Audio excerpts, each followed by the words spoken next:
ನೀನು ನಮ್ಮ ಪಾಲಿಗೆ ಎಂದು ದೇವ್ರಯ್ಯ. ನಮಸ್ತೆ ವೀಕ್ಷಕರೇ, ಸಪ್ತಾಶ್ವ ಟಿವಿಗೆ ಸ್ವಾಗತ. ನಾನು ಶಮಿ ಶೆಟ್ಟಿ. ಸಾಮಾನ್ಯವಾಗಿ ಮದುವೆಯಾದ ಮೇಲೆ ಹೊಸ ಜೋಡಿ ಕುಲದೇವರ ದರ್ಶನಕ್ಕೆ ಹೋಗ್ತಾರೆ. ಆದ್ರೆ ಇವತ್ತು ನಾವು ತೋರಿಸೋ ಈ ಜೋಡಿ ಹೋಗಿದ್ದು ಎಲ್ಲಿಗೆ ಗೊತ್ತಾ? ಬೆಂಗಳೂರಿನ ರಾಜರಾಜೇಶ್ವರಿ ನಗರದ ಆ ಒಂದು ಮನೆ ಮುಂದೆ. ಹೌದು, ಕೈಯಲ್ಲಿ ಹಾರ, ಮೈ ಮೇಲೆ ಮದುವೆ ಬಟ್ಟೆ, ಸೀದಾ ಬಂದು ನಿಂತಿದ್ದು ಚಾಲೆಂಜಿಂಗ್ ಸ್ಟಾರ್ ದರ್ಶನ್ ಮನೆ ಮುಂದೆ.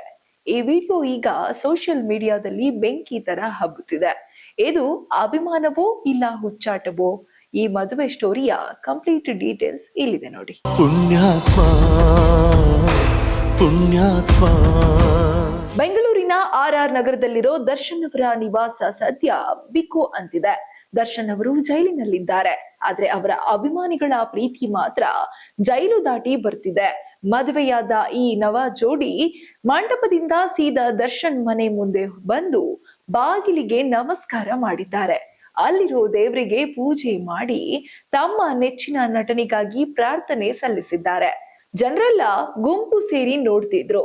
ಆ ಜೋಡಿ ಮಾತ್ರ ನಮ್ಮ ಬಾಸ್ ನಮಗೆ ದೇವ್ರು ಅನ್ನೋ ಸಂಭ್ರಮದಲ್ಲಿದ್ರು. ದರ್ಶನ್ ಅಂದ್ರೆ ಇವರಿಗೆ ಬರೀ ನಟನಲ್ಲ, ಇವರ ಪಾಲಿನ ದೇವರು. ಕಷ್ಟದ ಕಾಲದಲ್ಲಿ ದರ್ಶನ್ ಜೊತೆ ಇರಬೇಕಿತ್ತು ಅನ್ನೋದು ಅಭಿಮಾನಿಗಳ ಆಸೆ. ಆದ್ರೆ ಸದ್ಯ ದರ್ಶನ್ ಅವರನ್ನ ನೇರವಾಗಿ ನೋಡಲು ಸಾಧ್ಯವಿಲ್ಲ.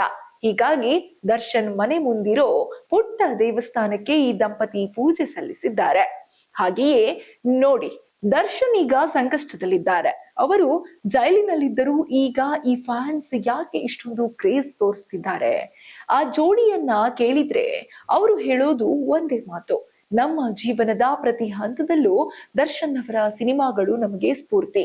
ಇವತ್ತು ನಮ್ಮ ಮದುವೆಗೆ ಅವರು ಬರಲು ಸಾಧ್ಯವಿಲ್ಲ, ಅದಕ್ಕೆ ನಾವೇ ಅವರ ಮನೆಗೆ ಬಂದ್ವಿ. ಮದುವೆಯ ದಾರಿ ಎರೆದ ನಂತರ ದೇವಸ್ಥಾನಕ್ಕೆ ಹೋಗೋ ಮೊದಲು ದರ್ಶನ್ ಮನೆಗೆ ಬಂದ ಈ ಅಭಿಮಾನಿ ನೋಡಿ ನೆಟ್ಟಿಗರು ಕೂಡ ಫಿದಾ ಆಗಿದ್ದಾರೆ. ಈ ಬಗ್ಗೆ ಪರ ವಿರೋಧ ಚರ್ಚೆ ಕೂಡ ಸೋಷಿಯಲ್ ಮೀಡಿಯಾದಲ್ಲಿ ನಡೀತಾ ಇದೆ. ಇದು ಅಪ್ಪಟ ಅಭಿಮಾನ ಅಂತ ಡಿ ಬಾಸ್ ಫ್ಯಾನ್ಸ್ ಹೇಳ್ತಿದ್ರೆ, ಇನ್ನು ಕೆಲವರು ಇದು ಸ್ವಲ್ಪ ಜಾಸ್ತಿ ಆಯ್ತು ಅಂತಿದ್ದಾರೆ. ಆದ್ರೆ ಈ ಜೋಡಿಗೆ ಯಾವುದರ ಚಿಂತೆಯೂ ಇಲ್ಲ. ಅವರು ದರ್ಶನ್ ಫೋಟೋ ಹಿಡಿದು ಕ್ಯಾಮ್ರಾಗೆ ಪೋಸ್ ಕೊಡ್ತಿರೋದು ನೋಡಿದ್ರೆ ದರ್ಶನ್ ಅವರ ಪ್ರಭಾವ ಎಷ್ಟು ಆಳವಾಗಿದೆ ಎನ್ನುವುದಕ್ಕೆ ಅರ್ಥವಾಗುತ್ತೆ. ಜೈಲಿನಲ್ಲಿರೋ ದರ್ಶನ್ ಅವರಿಗೆ ಈ ಸುದ್ದಿ ತಲುಪುತ್ತೋ ಇಲ್ವೋ ಗೊತ್ತಿಲ್ಲ. ಆದ್ರೆ ಅವರ ಅಭಿಮಾನಿಗಳ ಈ ಕ್ರೇಜಿ ನಡವಳಿಕೆ ಮಾತ್ರ ಸುದ್ದಿಯಾಗಿದೆ. ಅಭಿಮಾನ ಅನ್ನೋದು ಬರೀ ಸಿನಿಮಾಗೆ ಸೀಮಿತವಾಗಿಲ್ಲ. ಅದು ಈ ಮಟ್ಟಕ್ಕೆ ಮನೆ ಬಾಗಿಲಿಗೆ ಬಂದು ನಿಂತಿದೆ ಅಂದ್ರೆ ಅದು ಚಾಲೆಂಜಿಂಗ್ ಸ್ಟಾರ್ ಕಮಾಲ್ ಅಂತಲೇ ಹೇಳ್ಬೇಕು. ಇದು ಈ ಹೊತ್ತಿನ ವಿಶೇಷ. ಇನ್ನಷ್ಟು ಸುದ್ದಿಗಳಿಗಾಗಿ ನೋಡ್ತಾ ಇರಿ ಸಪ್ತಾಶ್ವ ಟಿವಿ. ನಿಂದು ತಾಯಿ ಗುಣ ತೀರೋದೆ